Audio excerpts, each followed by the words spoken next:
I have been an artist from my early 20s.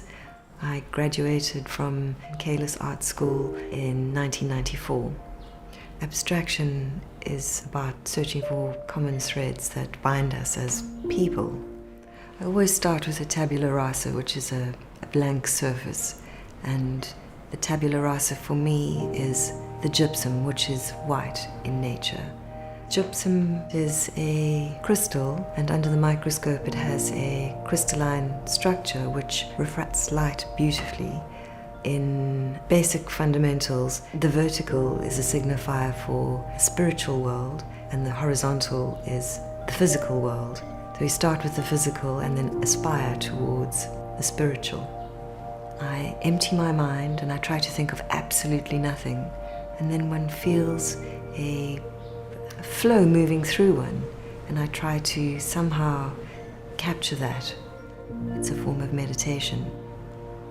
Geometry is a universal language which is, I think, intuitively and intrinsically understood by everyone. Not everyone can articulate how they feel when they look at something that is symmetrical, whether it's a radial symmetry or a balanced symmetry. But if we start with the fundamental, which is a point, and take it from there, literally, it's a natural progression, and to try to come to an understanding of mathematics, which is prime, and starting with number one.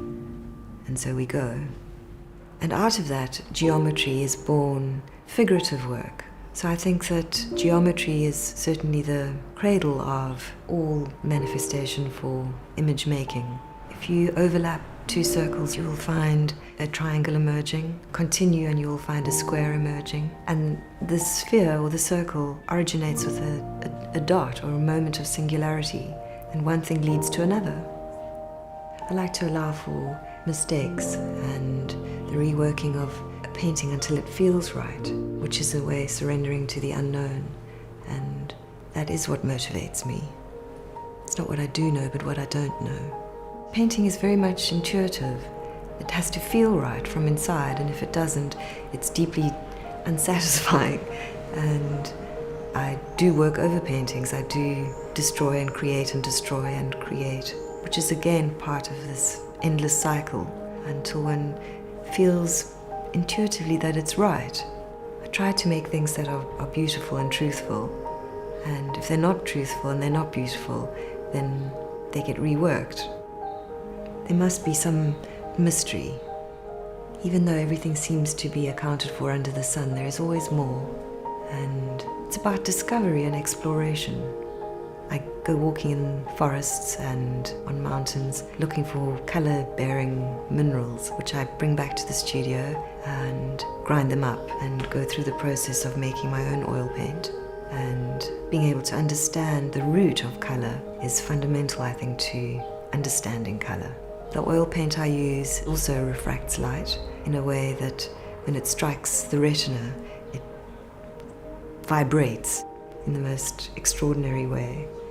There is consistency, but there's also great variability because there are subtleties and nuances. Nothing is entirely pure unless one is working in a laboratory and synthesizing. But when one harvests from nature, there's always an element of chance and chaos and randomness. I always let people know who do buy my work that there is an element of surprise and chance, and that the work will continue to transform or continue on its journey independent of my hand. At best, I hope for that a person looking at one of the paintings I have done is that there is a resonance that is not specific to me but to them, that on a deep and profound level that they have an understanding.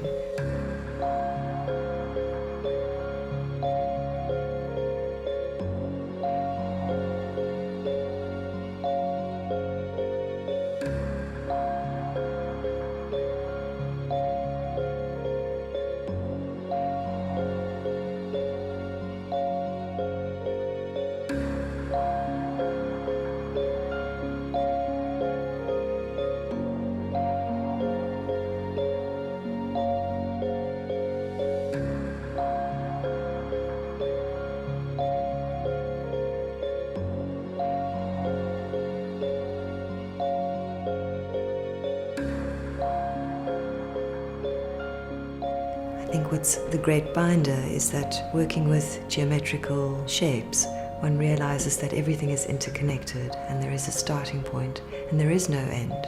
We're all connected vibrationally, and I think that interconnectivity is what holds us all together as one.